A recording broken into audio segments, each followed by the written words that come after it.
We have seen it time and time again. Every June 1st, a brand changes their logo's color. A celebrity posts a black square on their Instagram, or a student who is completely removed from any sort of social inequality delivers a passionate speech about injustice. Some call this moral leadership, but others call it virtue signaling.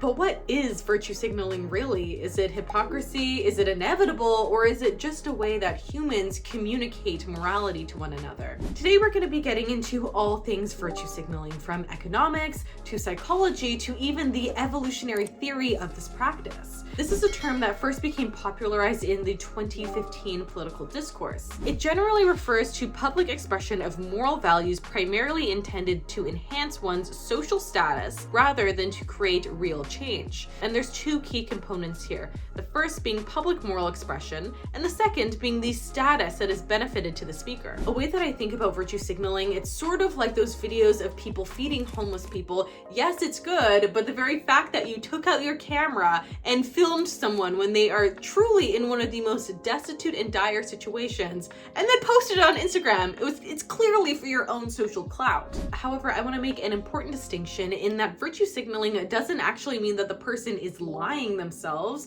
They may sincerely hold those beliefs to be true, but rather it matters that there is an incentive structure to holding those beliefs. Moral statements themselves oftentimes function as a signal to other humans, and signals have been largely important for almost all of human history when it comes to communicating with other people and the society. The philosopher Aristotle argued that humans are political animals, meaning we live in reputational communities and moral reputation matters. Similarly, economist Adam Smith wrote in The Theory of Moral Sentiments that we care deeply as being seen as praiseworthy and not just being praiseworthy itself. So virtue signaling is by no means a new phenomenon, it's just that the label for which we ascribe to it is new. From an evolutionary perspective, morality functions as a sort of coordinative system. You see, humans actually evolved in small groups. Cooperation largely increases your survival rate in those groups. However, cooperation actually requires trust. And of course, the only way to build trust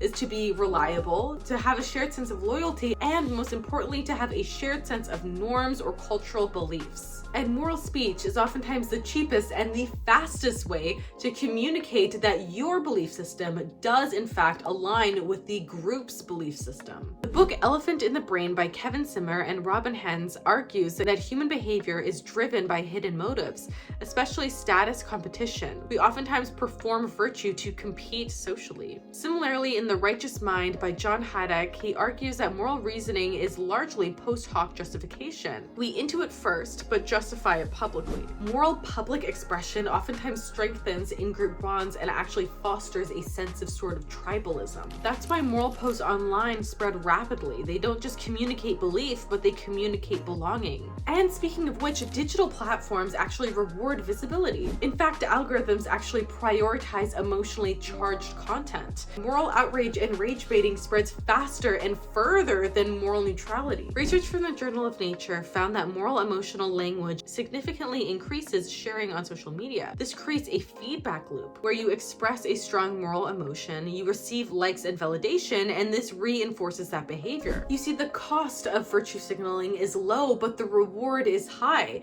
And this creates an incentive structure where it makes sense logically for the individual to share their emotions and morality publicly. Let's talk about the idea that virtue signaling is inherently bad, which I fundamentally disagree with. I think, like everything else, there's certainly context for which it can benefit some groups. Signaling does have benefits. It establishes a social norm, it spreads awareness, and it reduces uncertainty about group values. For example, public support for these civil rights movements actually began with symbolic expression before structural change. Oftentimes, public signaling comes before the real commitment change. But I think in today's culture, it does more harm than good because signaling has almost replaced action in itself. And let's be clear, virtue signaling, talking about your morality online, does absolutely nothing in compared to actually changing the policies or having any sort of action plan. Not only that, it creates a sort of moral superiority complex, which can result in polarizing groups even further than they already. Research on moral grandstanding, which is the use of public moral discourse for self-promotion perception when individuals aim to impress others, suggests that individuals use moral talk to dominate conversations or to gain a sense of prestige. And when your status becomes the primary driver for virtue signaling,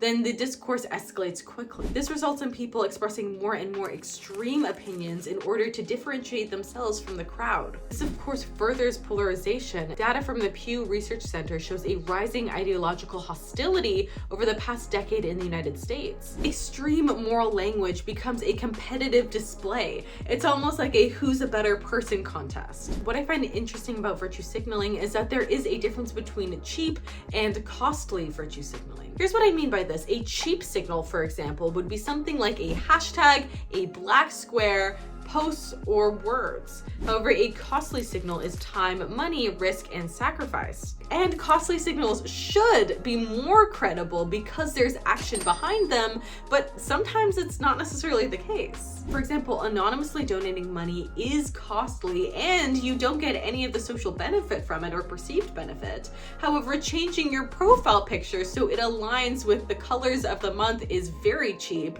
and it allows other people in your circle to immediately see your moral stance. When signals are cheap, as they oftentimes are on social media, they are much easier to fake. I think a very big challenge of the modern moral discourse is that technology greatly reduces the cost of this signaling. Virtue signaling itself can oftentimes affect the group behavior. The book Misinformation Age by Colleen O'Connor and James Owen Witherfall explains how repeated public declarations can distort perceived consensus. If many people publicly signal support for a view, even weakly, others may overestimate how strongly that belief is held. And this is how the group norms can shift quickly. Sometimes this is good and it's towards progress, but sometimes this is very scary when it's towards extremism or conspiratorial theories. Virtue signaling satisfies several psychological needs, the first being a need for belonging, a need for status, and the need for moral self-image. We largely want to see ourselves as being good people, and having public reinforcement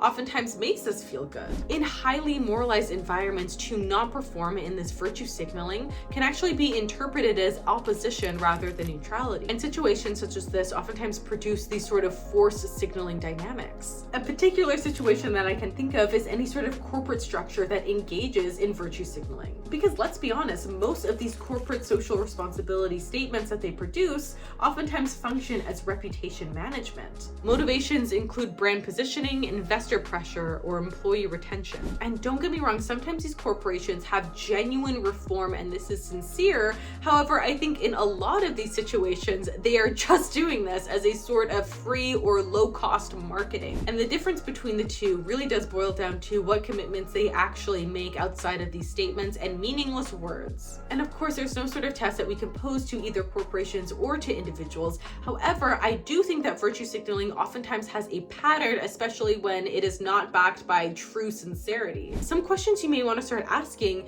is if this behavior aligns with stated values, is there personal cost, and is the messaging consistent across contexts? Does the person engage beyond symbolic expression? Of course, this isn't to say that the presence of the status benefit alone is enough to negate any of the sincerity behind the individual or the corporate's actions or corporation's actions, but it is to say that we need to start looking more closely at the actions taken and not the words espoused. Virtue signaling is by no means a modern invention. Rather, it has been as old as human history itself. At its core, it reflects three main truths about humanity.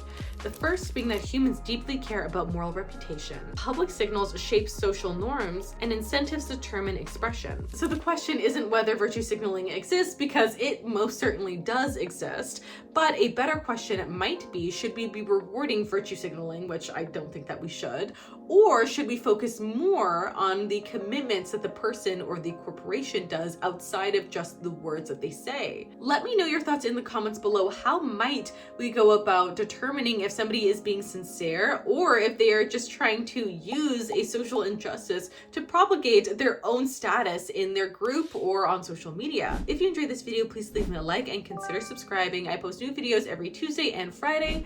Otherwise, thank you so much for making it this far.